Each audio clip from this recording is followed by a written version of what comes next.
Thank you so much for your time today, Dr. Dheeraj Giri. It's really great to see you as always. Would you mind just to start off by giving us a bit of background about who you are, where you trained from, your experience? Hey, Emily. Thank you very much for having me on your podcast. I'm Dheeraj Giri. I'm a consultant cardiothoracic radiologist trained in United Kingdom, and I've done my fellowship in cardiothoracic imaging from Papworth Hospital in Cambridge. I have a unique interest in artificial intelligence. So, having also worked as a consultant cardiothoracic radiologist, I served as a deputy medical director for artificial intelligence for the East Midlands Radiology Network, which is one of the largest imaging networks in UK with 14 hospitals under it. And I also had the opportunity to implement artificial intelligence across the region. I was also serving on the Royal College of Radiologists AI panel, and I was also on the NHS AI Lab AI panel, helping them with procurement of AI products. And outside medicine, I enjoy doing meditation. I have a lovely 15-year-old son and a 19-year-old daughter, so who I'd like to spend time with. Amazing. Thank you so much. So, Dr. Dheeraj, so you was leading the AI implementation as the deputy medical director across 14 hospitals when you was working in the UK. So how have you been able to contribute that experience and background to your new position now at the American Hospital in Dubai? Absolutely love the opportunity to serve as the deputy medical director for one of the largest imaging networks in UK, consisting, as you rightly said, about 14 hospitals.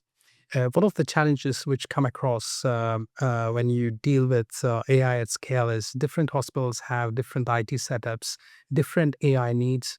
So it was really the scalability which was an issue because of these challenges, which I managed to help overcome with one of the excellent teams we had across the region. And not just that, I helped them with procurement of the AI products, and we also looked at clinical validation, post-market surveillance.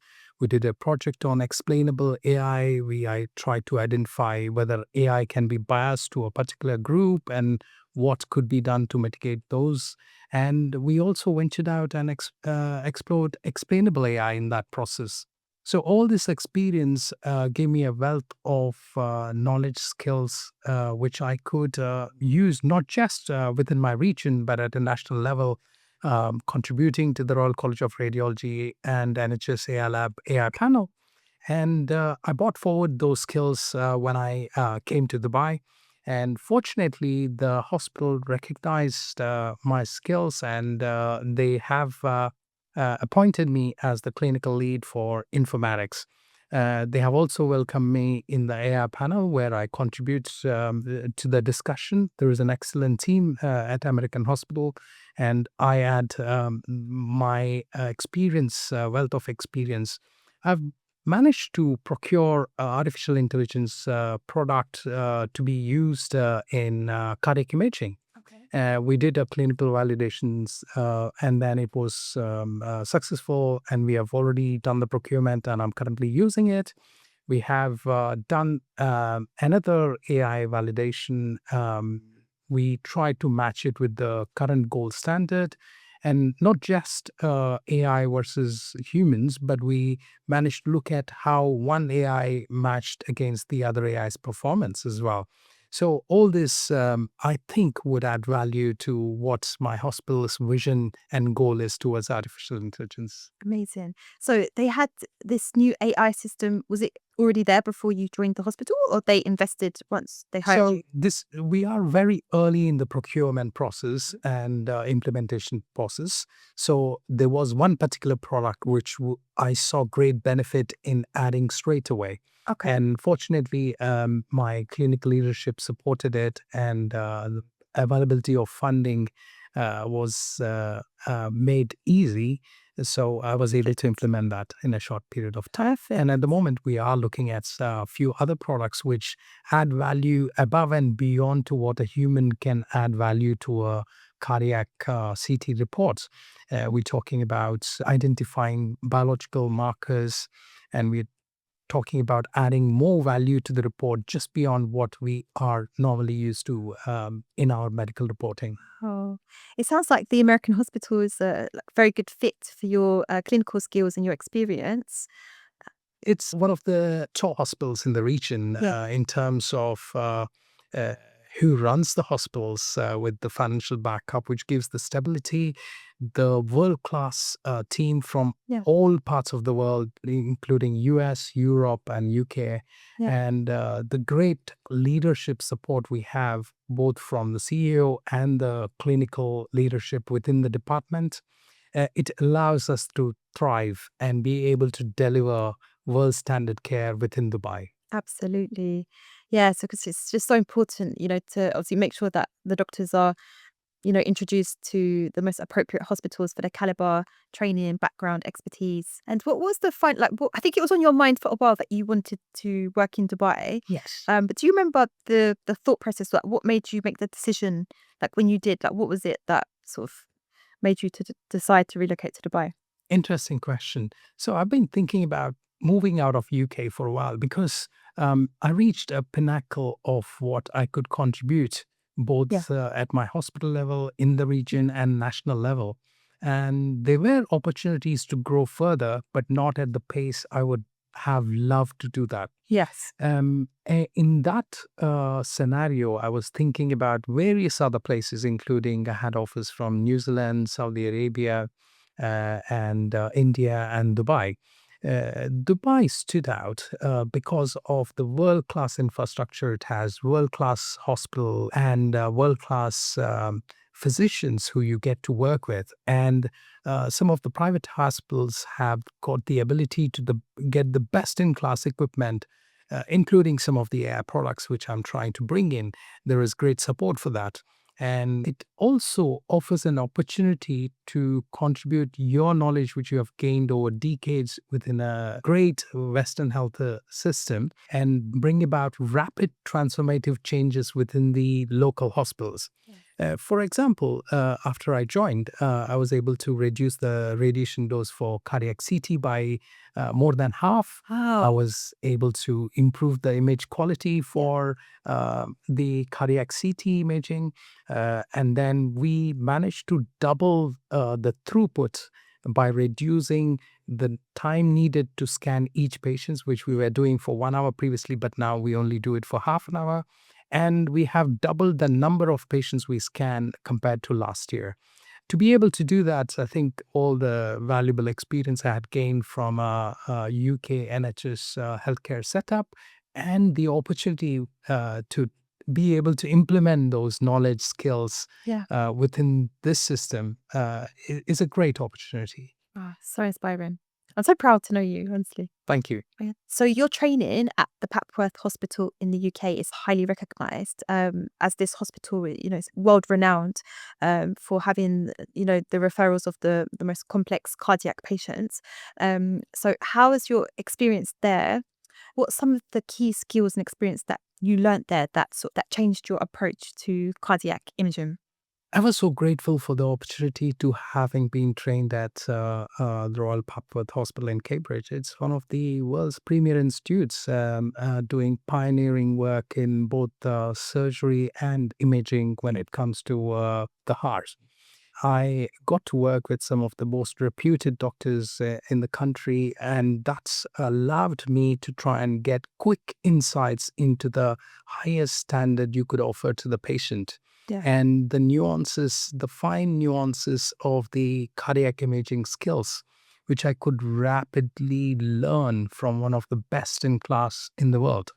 And I was able to transfer those skills when I started to work as a imaging consultant elsewhere. Yeah. And some of the high stakes decisions we had to make in that complex environment to try and improve the diagnosis of the patient, putting clinical information and the diagnostic pathways together. I think one of the biggest learnings was to be resilient in those difficult environments, be able to have that clarity of thought to make complex decisions in a complex environment. And I think it's not just helpful in my clinical practice, but it also augmented my own personal behavior in terms of I can use I can transfer those learnings into my life situations. So it was absolutely brilliant. And the people you get to work with are of higher standards with the greatest work ethic. And it allowed me to improve the standards I could hold myself accountable to, and which I continue to do up to this day for that continued progress and delivering high standard quality. Wow, that's really amazing. How long was you there for? Just under a year. Yeah, amazing. So where do you see AI in cardiothoracic imaging going in within the next 5 years? That's an excellent question, Emily. And thanks for asking that. Uh, I'm passionate about both AI and cardiac imaging, and to be able to work in the space of cardiac imaging AI is one of the opportunities I cherish. So, at this point of time where AI has made significant gains, is its ability to classify whether there is a particular disease or not. And it's done so because it's got a great ability at pattern recognition about within through the images. And this was effectively used in many use cases. Um, However, there is significant progression from that point of view because it's just a small aspect of care we provide to the patient while we are generating a report. Not just in terms of pattern recognition, but then to be able to help the physician pick the right test for the right reasons by populating a whole of clinical information and putting the radiology context in place. Or in terms of scheduling, identifying patients who could DNA for the appointment and make sure we can mitigate those with other extra bookings or ringing the patients directly and encouraging them to attend the appointment. And then once the patient is being scanned, we develop quicker imaging sequences so we can scan the patient within short period of time and still be able to gain a lot of information from that scan. And once that scan is acquired, to be able to make those images much more better using AI. And then once it comes to our reporting, even before I see my work list, the AI would have then classified normal and abnormal and then prioritize my work list to be able to come and report them early on so that the care can be delivered much more quicker. Yeah. And in terms of report generation, at this moment, AI can help improve my reports in that particular context by getting hospital information system summary and giving me more information to add to value to the report. Yes. And then there is automation on top of it, which notifies clinicians so that important findings are not missed. So this is a great opportunity to transform the whole pathway, not just for the patient, but for the team involved to augment their ability in delivering world-class care. Wow. So, Dr. Dheeraj, what does a typical week look like now compared to your previous workplace back in the UK? That's equally interesting question. I mean, UK has a very good work ethic culture, and it also provides a good work-life balance. And however, in Dubai, the game is completely different.